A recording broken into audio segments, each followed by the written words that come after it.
Yes, and we are on live. Well, good evening, Viki. How are you doing Yes, today? and we are on. Great. Well, it's great to be back on our current affairs show.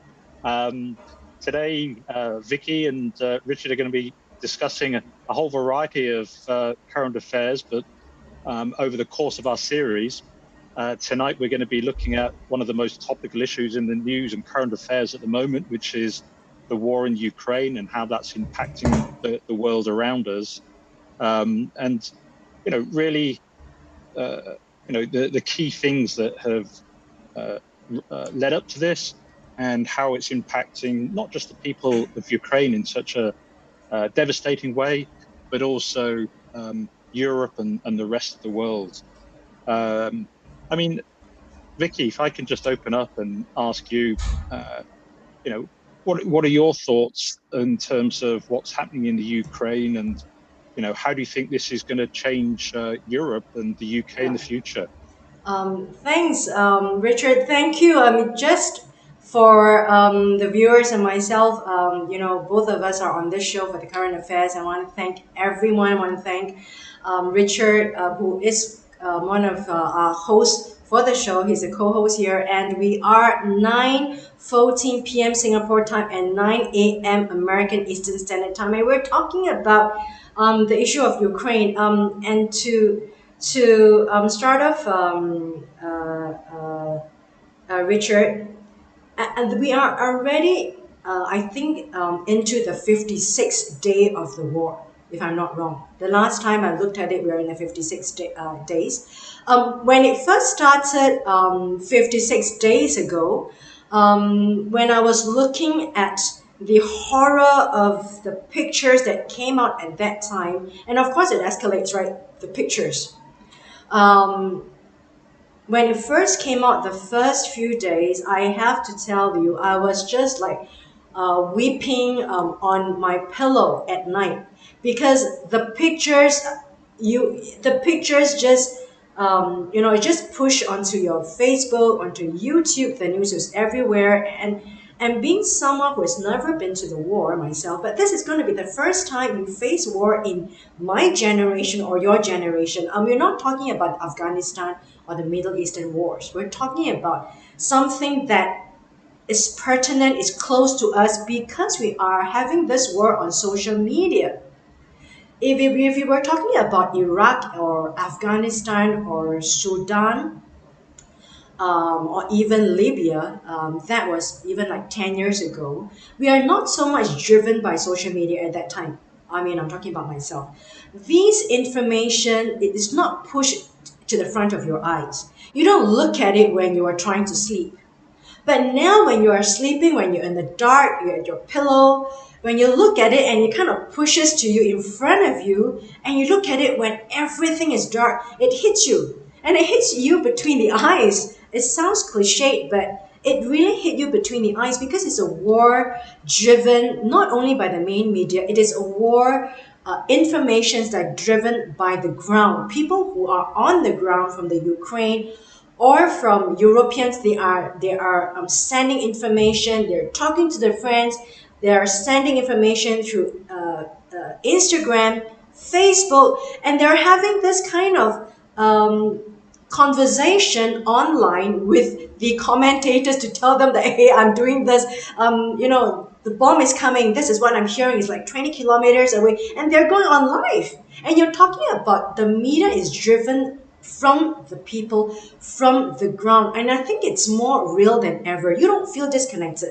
If it was Iraq or Afghanistan, Sudan, Libya, you're looking at it from CNN, all right, from Fox News or from Sky News, BBC, right? You're looking at it like, okay, that is nothing to do with me.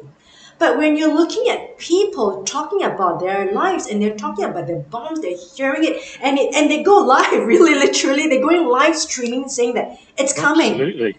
And you're Yes. looking at it and you're saying, oh, this is a war, and it's really hitting the people, and you are one of the people. If it's a war against the people, it's a war against us. So it is as much as I'm feeling it that way.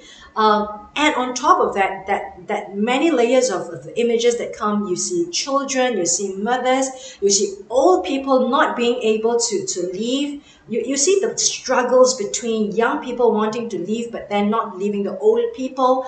You need to make that decision, and the foreigners needing to leave, but they're being abandoned, and people trying to rush. So that 1 week was overwhelming for me. But then to talk about it now, two folds. One is that you become numb, as you get bombarded with images, and the war is heightening, right? You get to have more gruesome images to kind of hit the callousness of the heart and the soul, because your heart is kind of hardened throughout these images. And I kind of feel that it becomes very dangerous for a lot of us, because as the war continues, people's hearts become hardened, and they become calluses, like a calluses on their hands. You need more and more kind of vicious, gruesome, brutal images that hit either the leaders of the world or the people's protests before people really start to act, or the military forces in the world start to kind of put a stop to it. So it can go both ways. Social media, I think, wake up a lot of us, myself, being someone who is looking at the social media, it drives that message that it's a war against humanity. Now you understand what President Zelensky is saying. It is a war against humanity. It can hit them, it can hit us, because they represent us at the war zone and fleeing the zone, right? And they are the one doing the social media and in Instagram and telling them that, hey, I need to leave. So that is a multifold of emotions for myself. And now as it goes on and you see what is happening in Bucha, and Mariupol now, the images. I'm just afraid we come to a point whereby we, or people who are in power, who can put a stop to it, they become numbed to the images and to the messages. So it is my worry.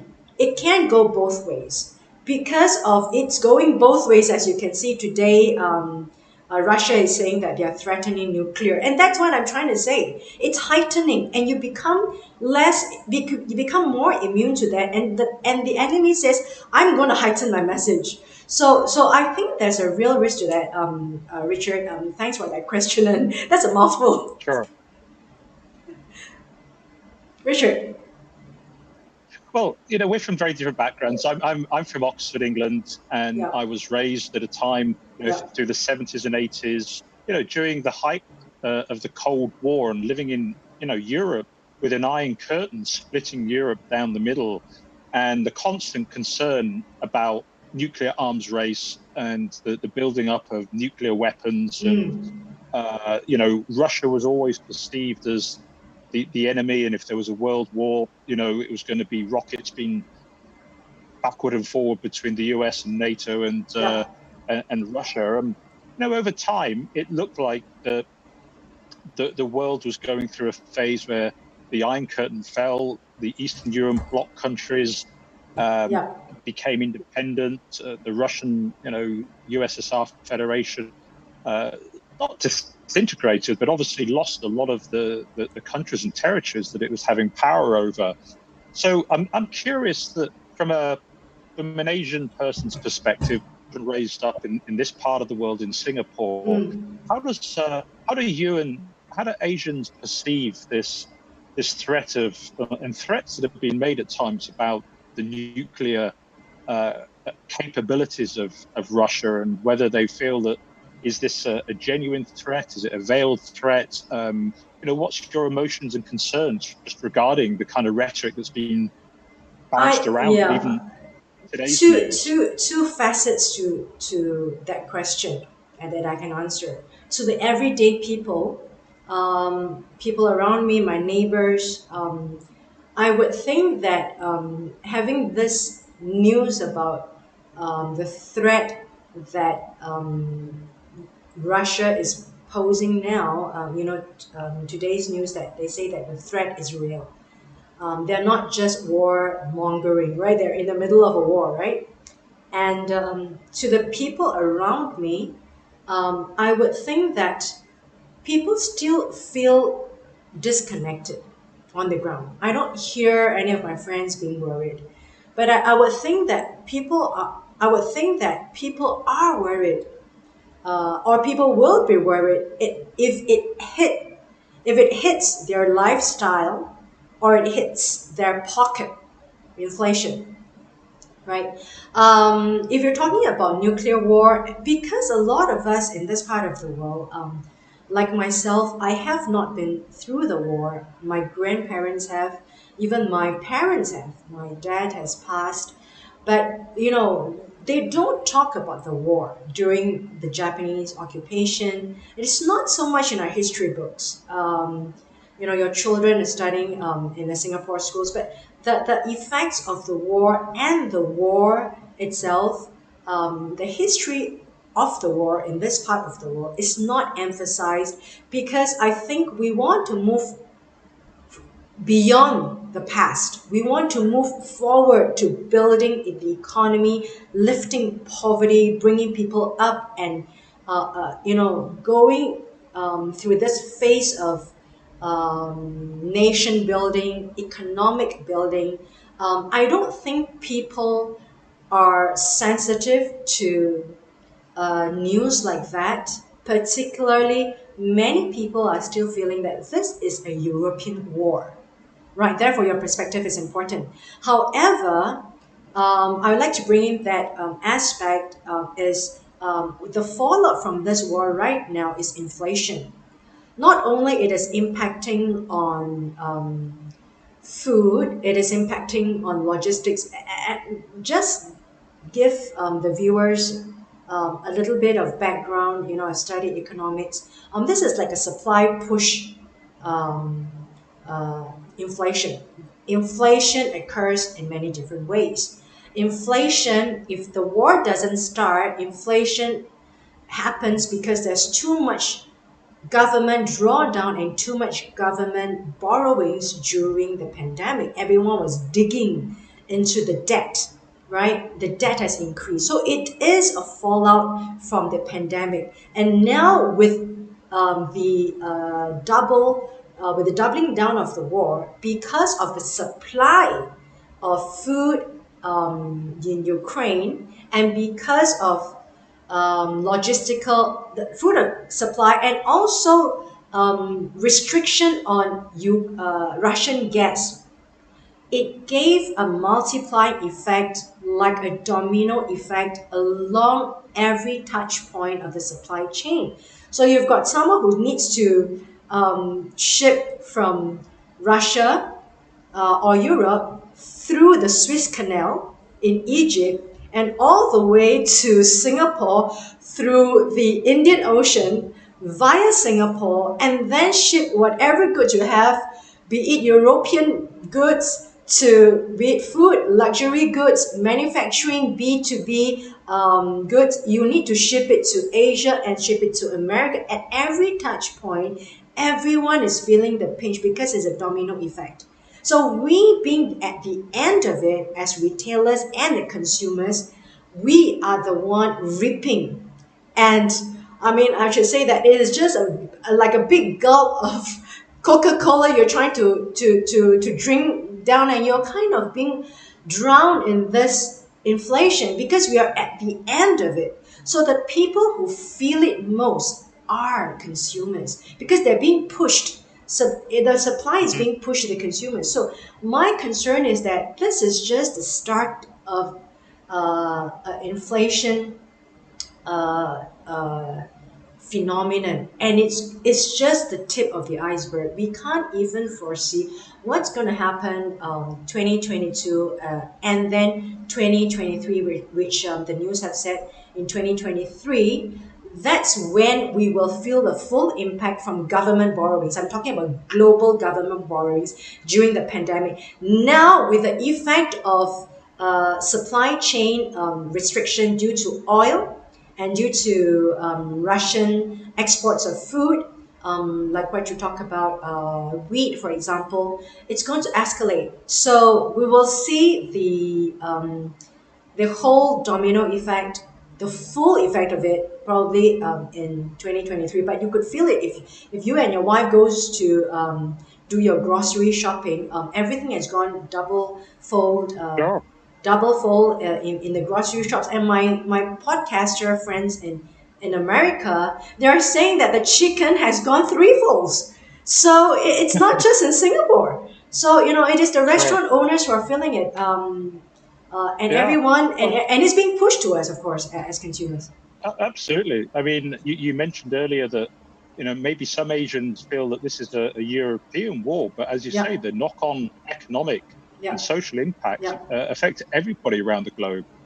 I mean, going back to the point about concerns about nuclear war, it was interesting. I have 4 children, yeah, all been born and raised here in Singapore, yeah, and within the first few days of the war breaking out, I remember a couple of them coming to me saying, "Do you think this is the beginning of World War III?" And of course, people have been discussing, is this potentially going to escalate into World War III? And I think no one knows the answer to it. And obviously, certainly the West and the European rhetoric is trying to avoid an escalation.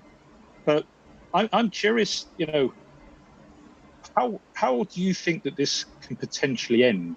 Um, when you have a character like Putin, who's been in power with absolute power uh, within Russia for so long, um, how do you overcome this? yes. What is a what And is I would like to pose that question to you too, Richard. But my take is that um,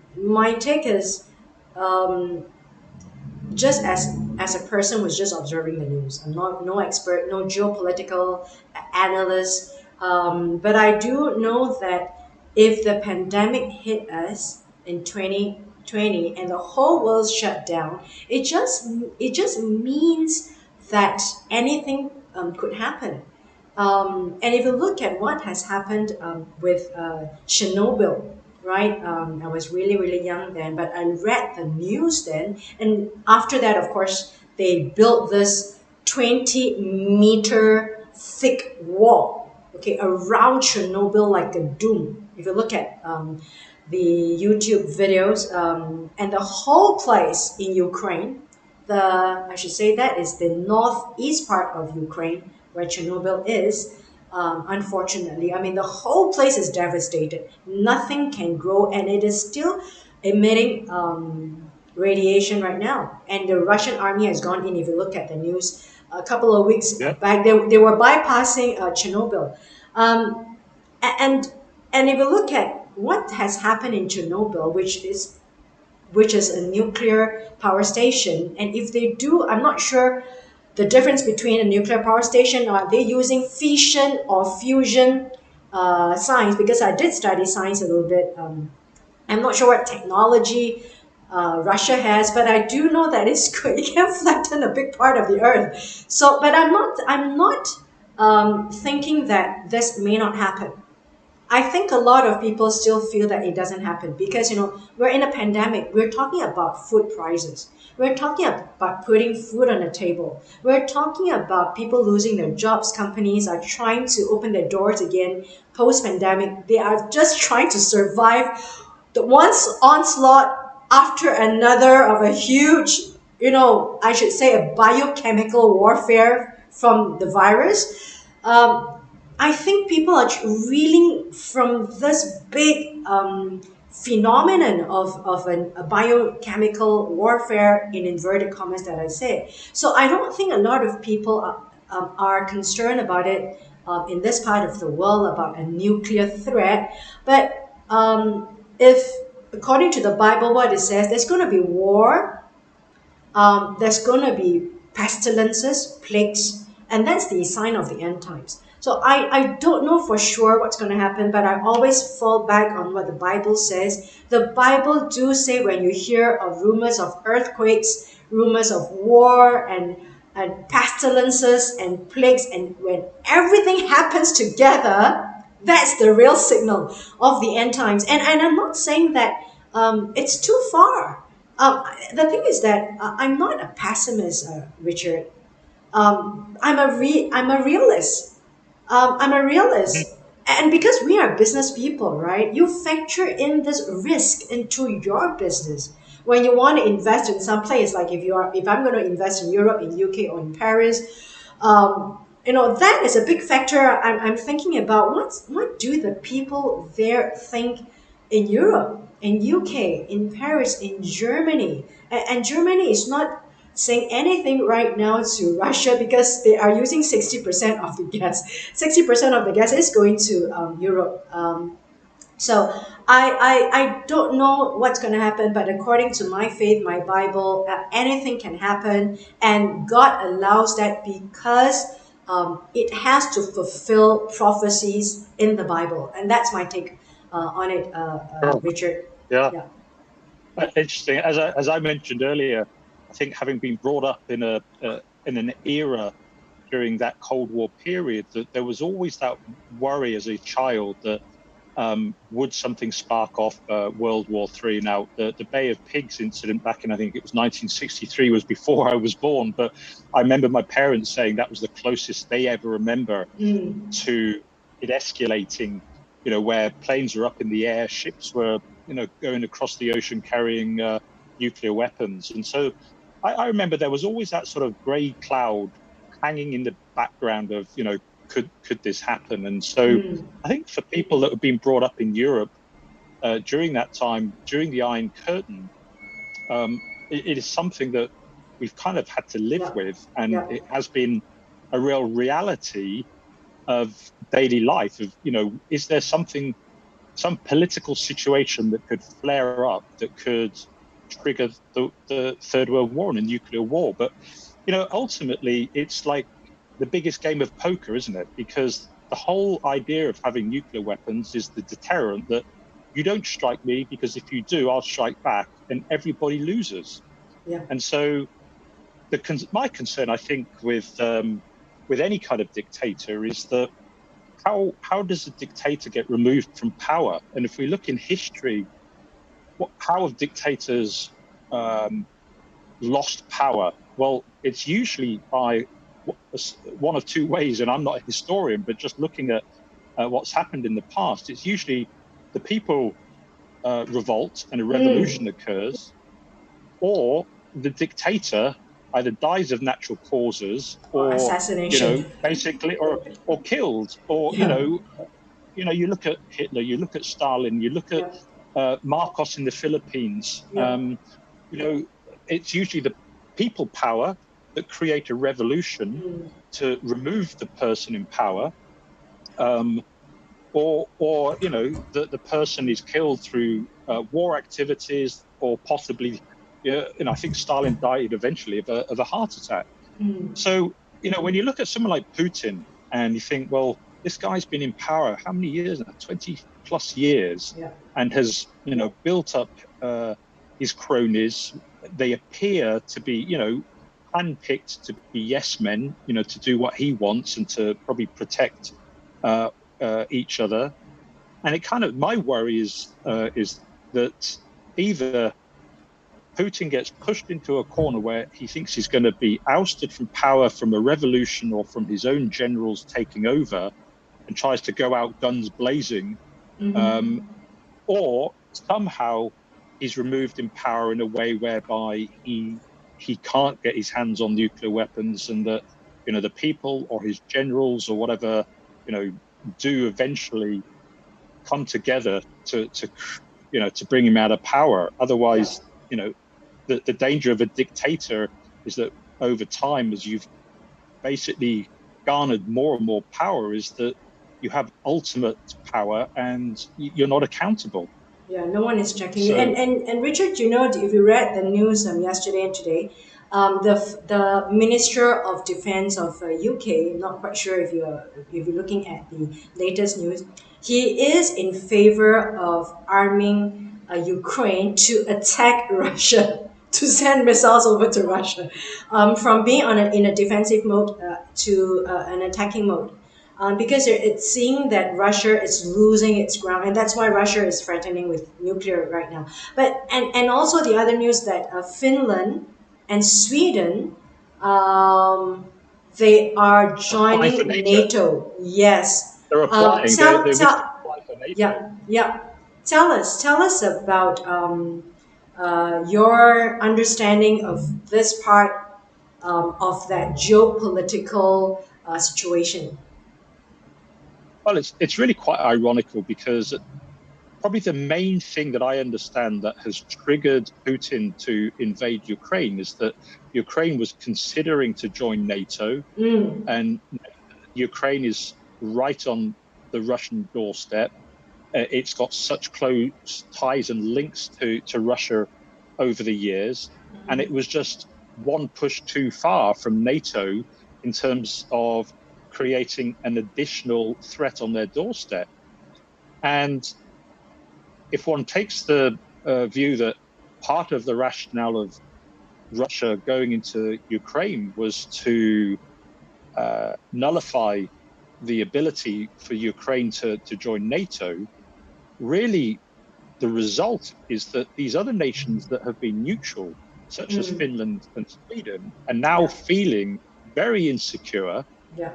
and hence wanting to protect their interests by Wow. applying to NATO. So if you Yeah. think about it, that whole rationale has backfired in Mm, so far that when you only have to go back a few years and people were questioning, is NATO still relevant?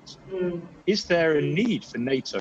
It appeared that Russia was no longer the threat it had been mm, during the Cold War era, mm, albeit when we look at what's happened in the last 10 years with Russia chipping away in places like mm, Georgia mm, and Donetsk and these other places, they've been an annoyance, which is a very significant annoyance to certain countries, but it's never been something that really grabbed the world's attention in the way that this has happened when they've really gone after one of the biggest countries in Europe. mm, And I think also with the additional exposure with social media that, mm, these graphic pictures come into mm, our rooms every day and we can really see the reality of what this war is like. So, mm, you know, um, it's almost strengthened the need, and it's been, I think, a wake up call for many European countries to rethink their security strategy and the importance of NATO in case of a dictator that decides that, in this case, uh, appears to want to go back to the days of growing the USSR and taking back many of the countries yeah, that the USSR yeah, governed, yeah, albeit yeah, for a relatively short time in history. It wasn't always like that. It was for, yeah, the about 30 years post the Second World War, 30 or 40 years post Second World War, that yeah. Putin And was you're born and right. raised You're during this right. era. And I've got two questions for us to think about. Of course, just to echo what you said, it was Gorbachev, right? It was Reagan. He actually challenged Gorbachev to pull down the wall in firstly pull down the wall in eastern Germany, and then Gorbachev actually broke the whole of USSR. Now that's a bit of the history 30 years ago, and my question to you is, Richard, you know, amongst all this news out there, which is so much from the social media, people are reporting it from the ground, I should say.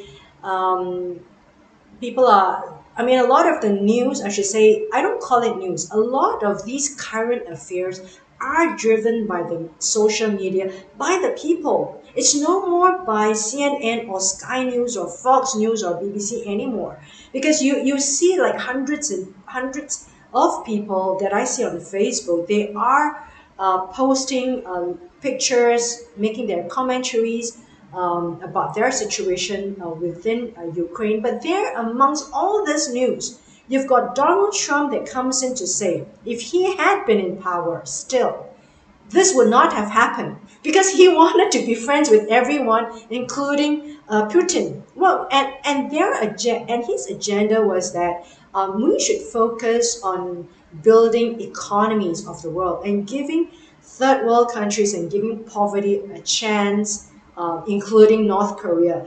I'd like to hear your take, and even though we're not experts in it, but really from someone like us who are looking at this and it has impact on our lives. What is your take on if it had been Donald Trump or slash someone who was driving the agenda of world growth, world economic growth, and not go back to the past of wars and trampling on each other's cultures, but going forward and leaving those battles and those history behind. Would you think this would have happened? I think this was something that people do discuss. Yeah, Definitely on Fox News. yeah. I remember speaking with my parents about, they went through the Second World War, Yeah, and I was very fortunate to have parents that were very wise and yeah. could have really good discussions with. And I remember them saying that after the Second World War and the United Nations was created, Mm, that people seem to be learning that going to war mm, um, to try and garner power mm, typically ends in lose-lose situations, mm, and that power mm, can be garnered through strengthening your economy. And if you look at Japan, where my wife is from, as an mm, example, it is a classic example where during the Second World War, mm, they invaded many, many countries, but ultimately mm, were absolutely crippled and their mm, economy crippled. But post Second World War, mm. it was an amazing turnaround. And within a few decades, they became, one of the second strongest economy in the Yeah, world. And, my parents used to say, well, uh, power is very often won in this world through the strength of your economy. yeah. And I felt that, yeah, there was a strong argument for that.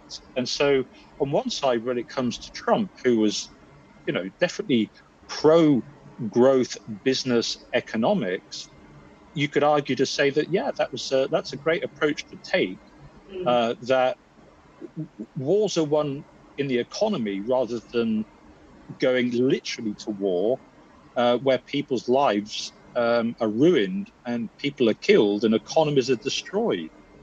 So would it have been different with Trump coming in? I think that he would have definitely tried to play the Trump card, so to speak, as in growing the economy.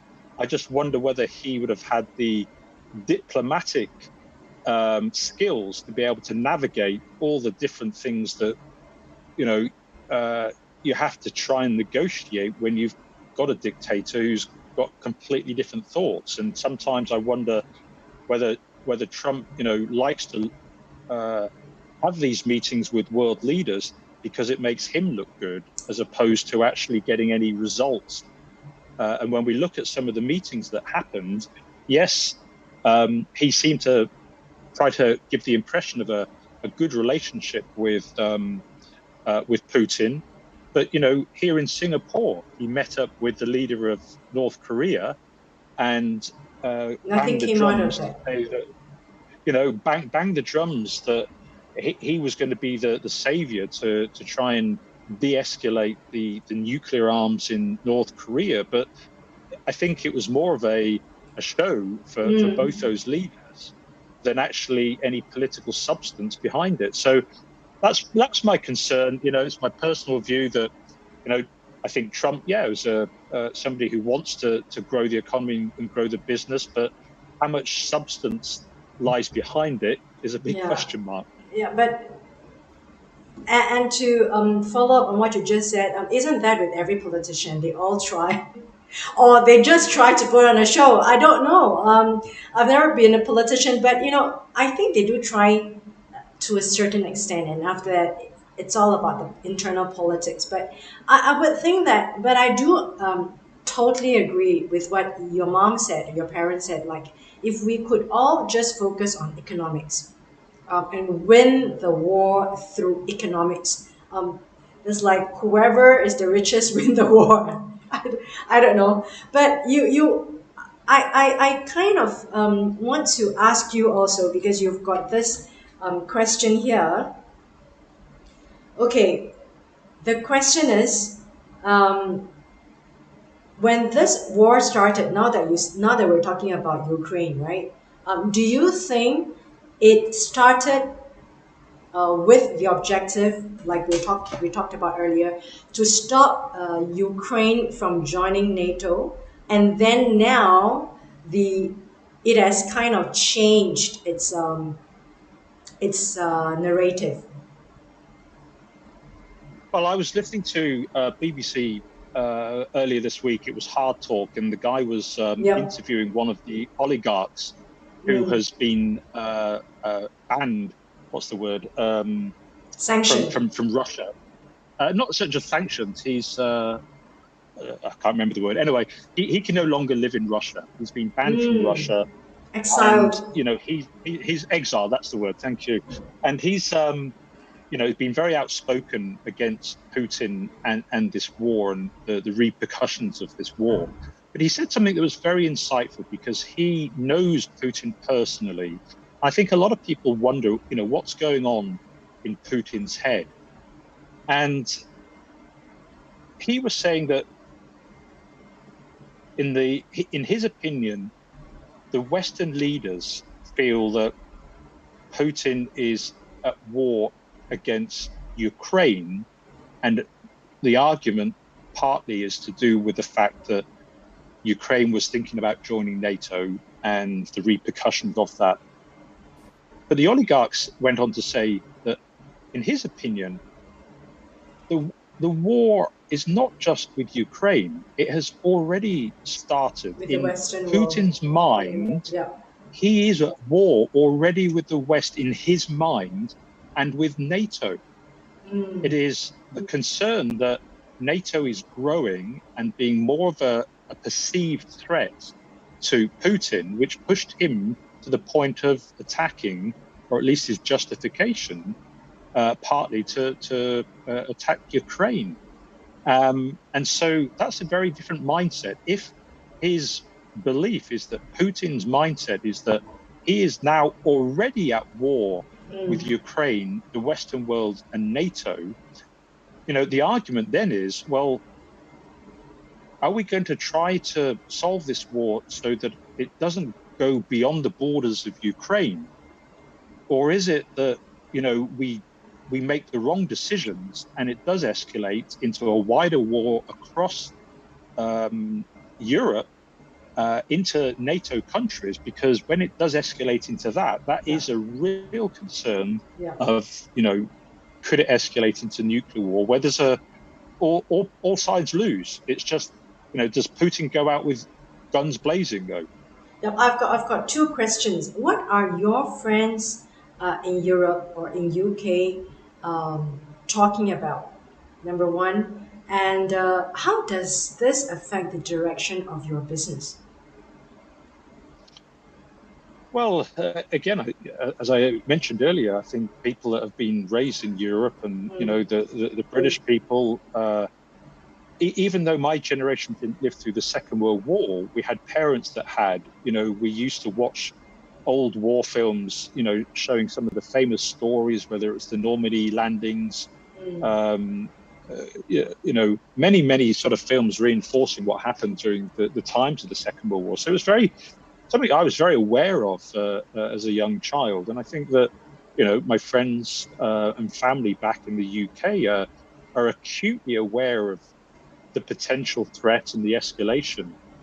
I mean, when it comes to economy and business, then of course, we've already spoken about how it's impacting the global economy, but if I bring it closer to home, how has it impacted my own business? Well, I work in international real estate investment. I'm based here in Singapore.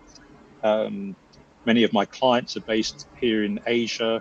We work very closely with the UK real estate market, and naturally, clients don't like uncertainty. They don't like volatility in the world, and very often, when there is volatility or uncertainty in the world, investors will say, "Well, look, let me wait and see. Let me ride out the storm because I might need to hold on to my cash. I don't know whether I'm going to be in a job. If the economy really turns, job losses go up." It was the same to a certain degree through the COVID pandemic, and there were certain concerns, albeit of a slightly different nature, through the Brexit and that time. But I think the general sentiment is that when there are times of instability, Yeah. people tend to like to hold on to their cash. And that Sure. has an impact. Although, real estate and the UK real estate market is a safe haven, and real estate often has done very well during turbulent Yeah. times. I It's understand the safest place to park your money. well, as long as a bomb doesn't drop on it, then Yeah. yeah. So Yeah, but hopefully that's just you're the well building, insured. right? That your land is still there. Yes, Yeah, that's yeah. true. And Richard, to wrap this up, I've got so much to say. And you know that UK recently just passed a law to the law, not in exact terms, but this is what I saw on Facebook. It is to try to list refugees coming into UK as what do you call it? How should I say? They are trying to create barriers for refugees to enter into Ukraine, or even to criminalize it. I'm not quite sure how the word is in terms of the law, but this is what I understand. Have you heard anything of it? Something of this? I must confess I haven't. But what I have heard is Yeah, that the UK immigration policies they're very strict.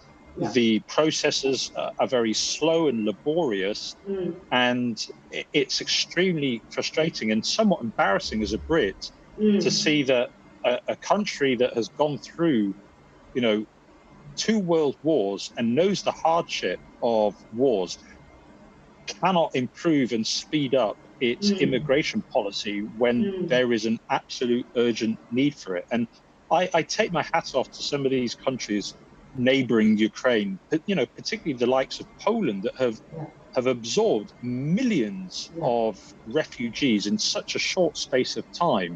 yeah. And it appears that just on an individual family basis, how open the Poles and many of the other countries neighboring to take in people, uh, bring them into their houses, bring into their homes, Yeah, and let's sort out the paperwork later. yeah, Where is the real human need? yeah, yeah, Where is humanity in that respect when somebody's life has been turned upside down, maybe lost family members and lost all their life possessions? Let's just cut the bureaucracy out, and find a way for these people to rebuild their lives. And just yes, paperwork has to be done, but let's look after those people first and foremost, and then find a solution for the immigration paperwork and bureaucracy. yeah. Have you heard, as a final point, as we wrap up, Richard, have you heard murmurings on social media? Because I'm so much involved in social media now.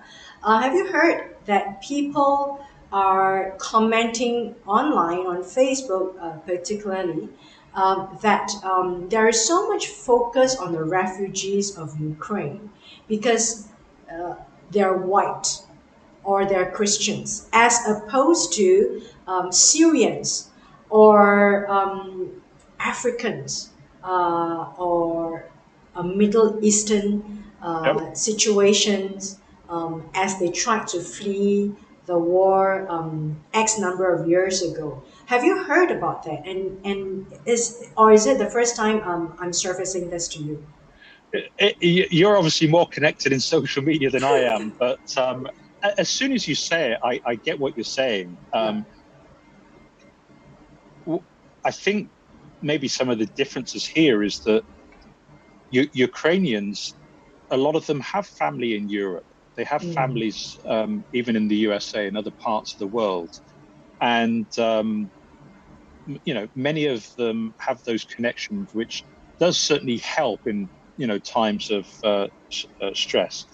They are perhaps culturally closer tied, language a little bit closer tied. Uh, the primary religion closer tied. And so perhaps it is easier when you bring this point up for Ukrainians to assimilate and be accepted by other European countries. Yeah.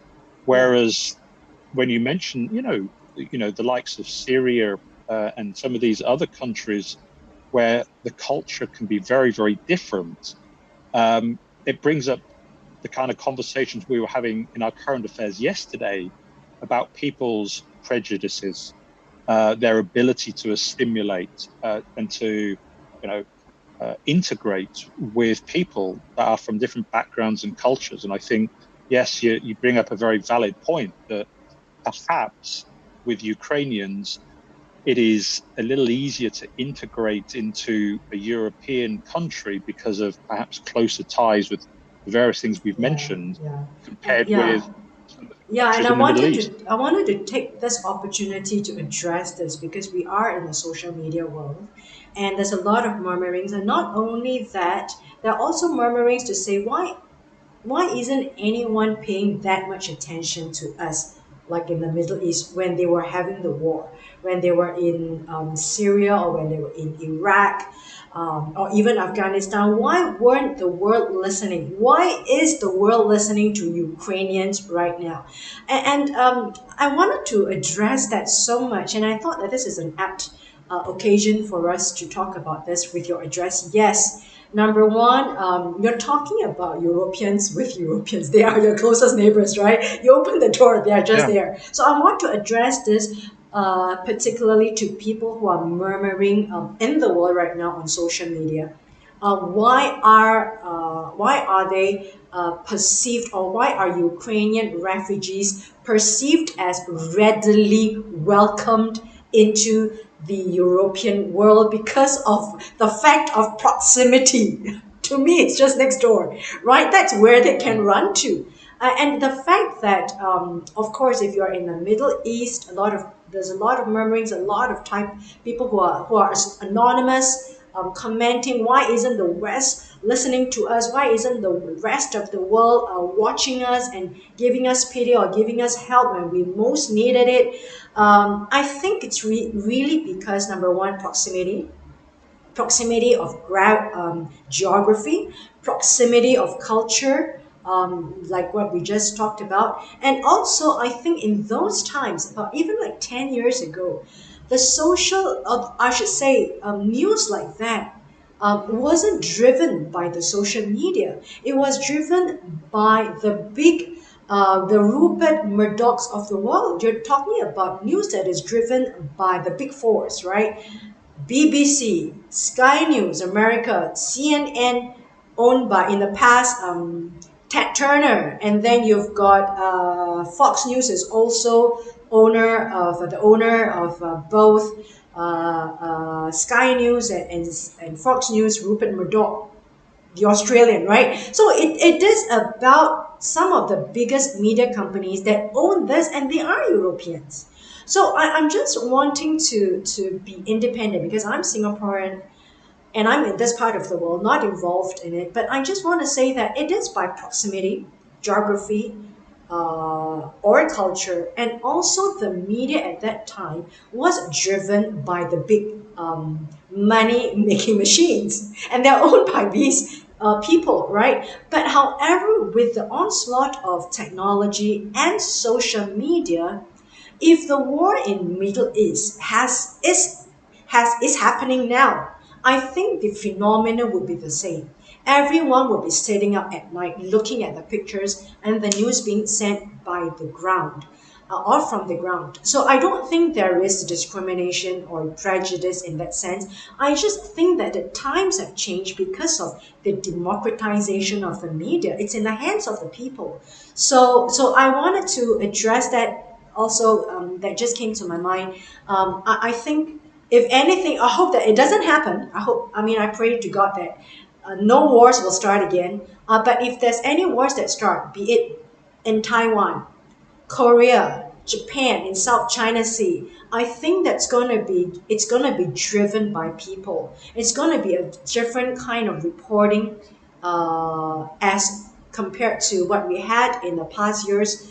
Media that's owned by the Ted Turners of the world and the Rupert Murdochs of the world. Richard, would you like to Yeah. close? Yes, I'm just thinking, in this part of the world and making a comparison or analogy and imagining, our close neighbors of, let's say, Malaysia and Yeah, a country, a superpower attacking Malaysia. yeah, Who might come to the calling and assistance of Malaysia? Well, close to hand, Singapore, and maybe even more so Indonesia, being a strong Muslim country. One again because of close proximity, yeah. the Proximity. geographics of it, the culture, the food, the language. So I think one would hope that one's neighbors, one's brothers, and where one's families often are tied and living, that those doors would be immediately open. But I do understand that doors may be less open in other cultures that are just geographically further away, where there Yeah. may be no family ties, where the language is completely different, the food very different. And but I appreciate what you're saying about how media reporting has changed and how that does impact people's ability to understand, Or what's connect. going Yeah, on. exactly. I mean, if it had been in the past, those Ted Turner days on CNN, you feel you're divorced from that. You're not connected with the wars or whatever's Yeah. reported, right? I don't feel connected to Elon Musk if it's reported by CNN, but I feel connected if he's the one talking on Twitter. I mean, you know what I'm trying to say? Because you are Yeah. directly, he's directly talking to you. So I Yeah. would like to clarify. I think the world has not forgotten what has happened in many parts of the world. I think at that time, the technology was not available. I mean, with the democratization of technology right now, many people could say their piece online. And I do encourage that. Thank you so much for being the co-host today, Richard. I think this is a wonderful communication and conversation that we have today. Well, maybe as a closing comment and going back to the very first question in terms of, do you think Europe and the UK will ever be the same with what's happening in the Ukraine? And my belief is this: is that if there's one constant in life, it is change. And so Mm, my answer would have to be no. It will never be the same because things are always moving and they're always changing. I think there are times in history when things change faster, and we've seen that during the COVID, how lives rapidly and radically changed and how business was done.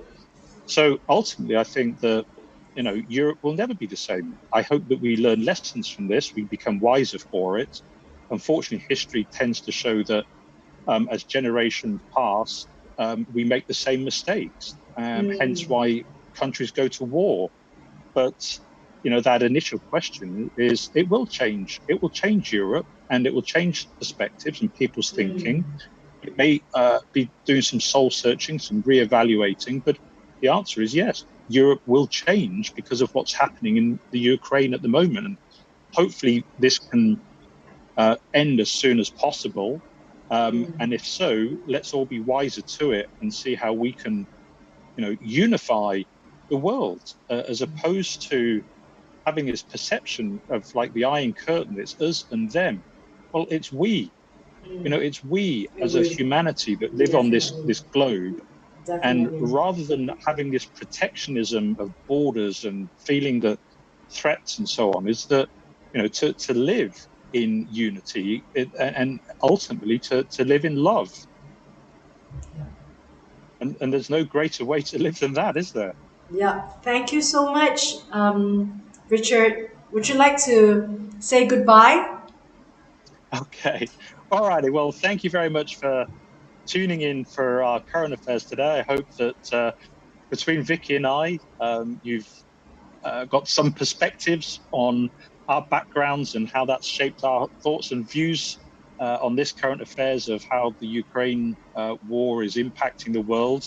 And stay tuned for the next episode that will be coming in next week. So thank you for having me again, Viki, and it's always a pleasure to chat with you. Thank you.